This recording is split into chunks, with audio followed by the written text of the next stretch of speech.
प्रिय विद्यार्थियों नमस्कार। हम पढ़ रहे थे कक्षा 12 में हिंदी साहित्य की व्याकरण, जिसका हमारा पहला अध्याय चल रहा था काव्य गुण।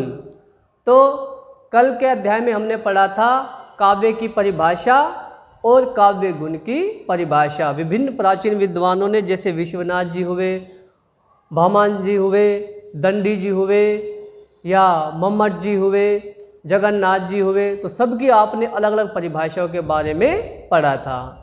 उसके बाद हमने आपको बताया था कि विभिन्न आचार्यों ने, जैसे दंडी हुए, भामा हुए, तो उन्होंने क्या है काव्य गुणों को 10 भागों में बांटा है। अन्य भी बहुत सारे विद्वान हुए हैं, पहले बताया था आपको, जिन्होंने अलग अलग तरीके से काव्य गुणों को अलग अलग भागों में बांटा है। लेकिन 2-3 विद्वान ऐसे थे, जैसे दंडी, भामा या वामन जी हुए, उन्होंने क्या है उसको 10 भागों में विभाजित किया था। उसके बाद एक आचार्य और हुए थे, आचार्य मम्मट। आचार्य मम्मट ने अपने काव्य प्रकाश ग्रंथ में, उनका एक ग्रंथ था काव्य प्रकाश, उस ग्रंथ में उन्होंने काव्य गुणों को 3 भागों में बांटा और साथ में 3 ही रीतियां भी निर्धारित की। वो 3 गुण और 3 रीतियां कौन सी, उनका आज हम विस्तार से वर्णन करेंगे। तो पहला था माधुर्य गुण, जिसकी रीति कौन सी है, विदर्भी रीति। ये रीतियों का मतलब होता है कि क्षेत्रों के नाम है, जैसे विदर्भ क्षेत्र हो गया, उस समय जब जनपदों की व्यवस्था होती थी, जनपदों के इस तरीके से नाम थे, विदर्भ क्षेत्र, पांचाल क्षेत्र या गोंडवाना क्षेत्र।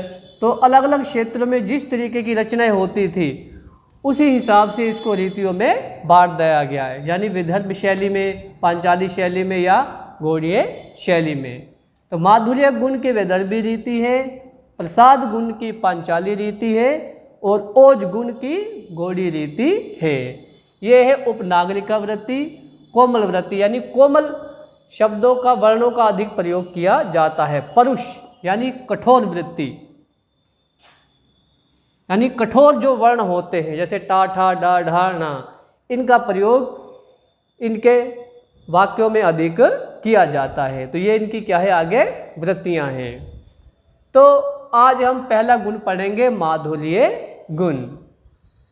इसका अर्थ है मधुरता। माधुर्य से पता लग रहा है, माधुर्य का अर्थ होता है मधुरता, अर्थात जिसके कारण काव्य में मधुरता उत्पन्न हो, यानी काव्य को पढ़ने से हमें बहुत ही वो मधुर काव्य लगे, पढ़ने का मन करे, तथा पढ़ते ही पाठक का मन द्रवित हो जाए तथा वह आनंद में हो उठे, रचना में ऐसा वो लीन हो जाए कि उसको आनंद आने लग जाए, तो उसमें होता है माधुर्य गुण।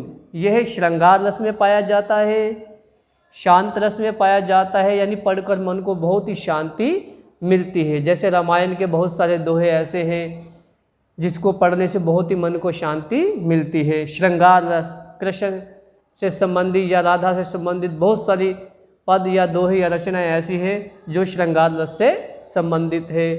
करुण रस, जिसको पढ़ने मात्र से करुणा उत्पन्न हो जाए, जैसे भरत और राम मिलाप में क्या है, करुणा के बहुत सारे दोहे विद्यमान हैं, तो उन सब में माधुर्य गुण विद्यमान है।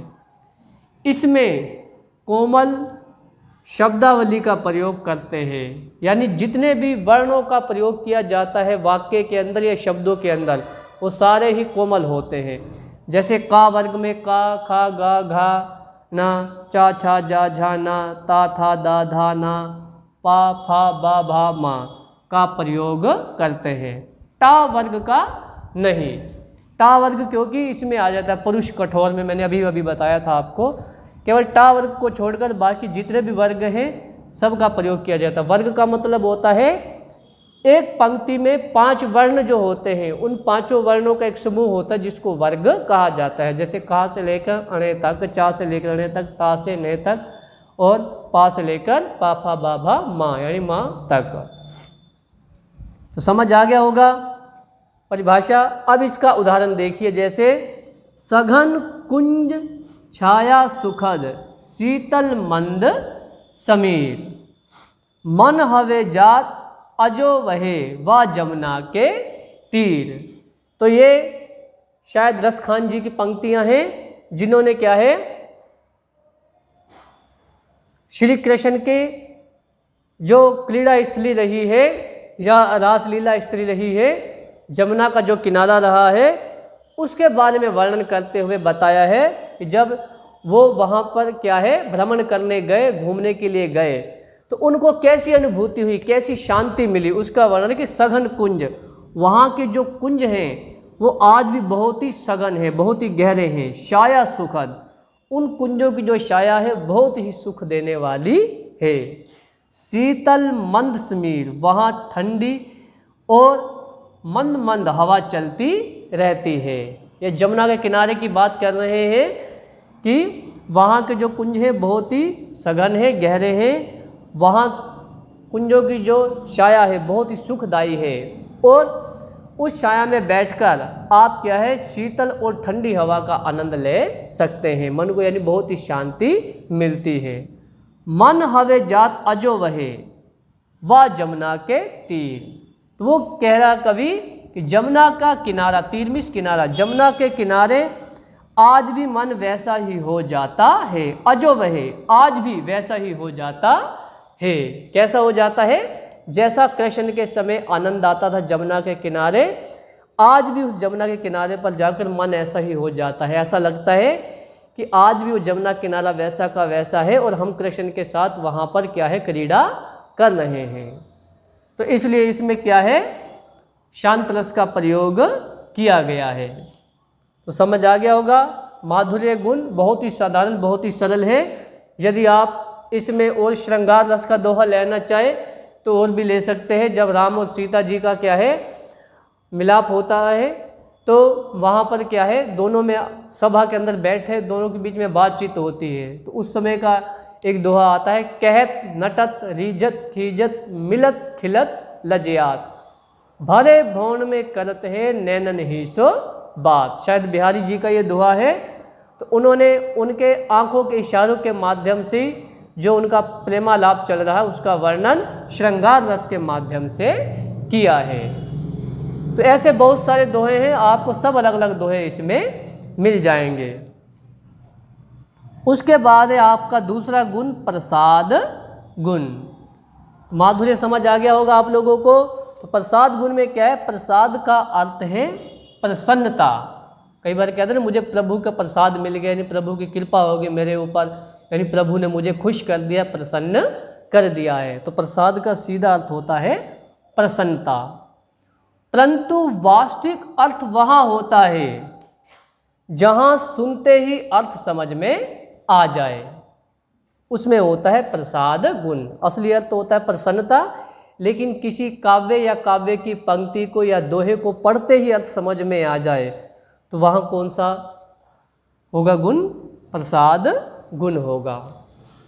इसकी रीति क्या है? पांचाली है। पांचाल देश की जो रीति है, पांचाल साइड में जो क्या है बोला जाता था, जैसे द्रौपदी जी को पांचाली कहा जाता था, तो वो पांचाल क्षेत्र की रहने वाली थी, पांचाल जनपद की रहने वाली थी।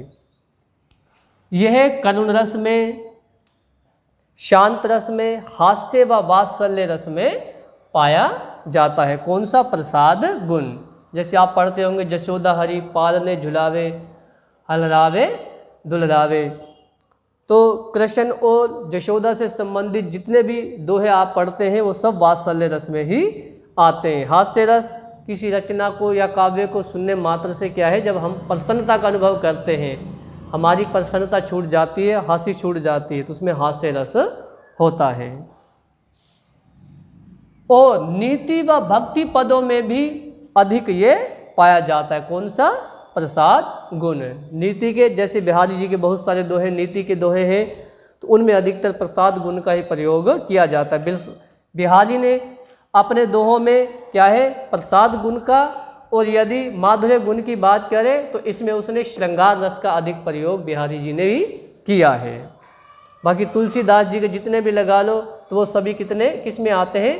भक्ति रस और करुणा रस में आते हैं। ऐसी कबीर दास जी के दोहे लगा लो, वही भक्ति रस में ही आते हैं।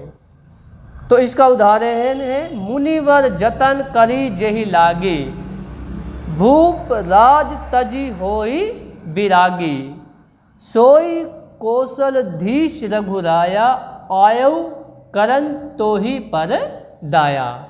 तो इसको सुनने मात्र से अब समझ आ रहा है ये वृतांत उस समय का है जब श्री राम क्या है, सीता माता को प्राप्त करने के लिए लंका पहुंच जाते हैं।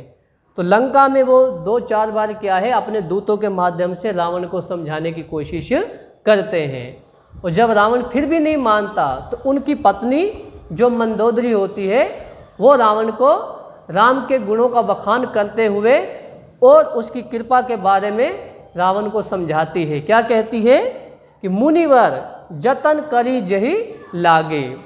जही लागे का मतलब है जिसके पीछे लगने को या जिसको प्राप्त करने के लिए बड़े बड़े जो ऋषि मुनि हैं वो भी जतन करके हार गए। अर्थात बड़े बड़े ऋषि मुनि भी क्या है, राम को प्राप्त करने के लिए तरह तरह के जतन करके हार चुके हैं, परंतु उनको राम प्राप्त नहीं हो सके।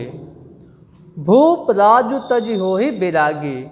उस श्री राम को, उस ईश्वर को प्राप्त करने के लिए भूप यानी राजा, राजव सब राजकाज, बड़े बड़े राजा भी अपने राजकाज को क्या है तजिमिस त्याग कर छोड़कर हो ही बैरागी, बैरागी बन गए। यानी ईश्वर को पाने के लिए, श्री राम को पाने के लिए बड़े बड़े राजाओं ने अपने राजपाट भी सब छोड़ दिए, तो भी उनको ईश्वर यानी राम प्राप्त नहीं हुए। सोई कौशलधीश रघुराया। वही कौशलधीश यानी वही ईश्वर रघुराया श्री राम जो हैं आयु आए हैं करण करने के लिए तो ही पर दया, तुम पर दया करने के लिए।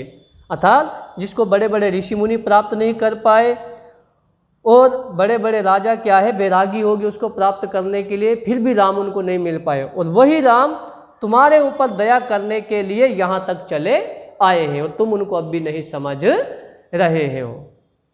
तो एक बार इसका स्क्रीनशॉट ले ले।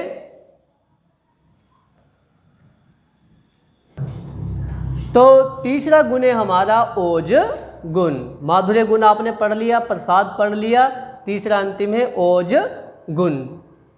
ओज का अर्थ है तेज, दीप्ति या उत्तेजना। तेज का मतलब क्या होता है, जब किसी बात को सुनकर या किसी रचना को सुनकर, पुरानी शौर्य गाथाएं सुनकर, वीरों की कहानियां सुनकर या युद्ध की बात सुनकर, तो व्यक्ति के चेहरे पर क्या है लाली सी छा जाती है, आँखों में चमक सी आ जाती है, वो व्यक्ति उत्तेजित होने लग जाता है।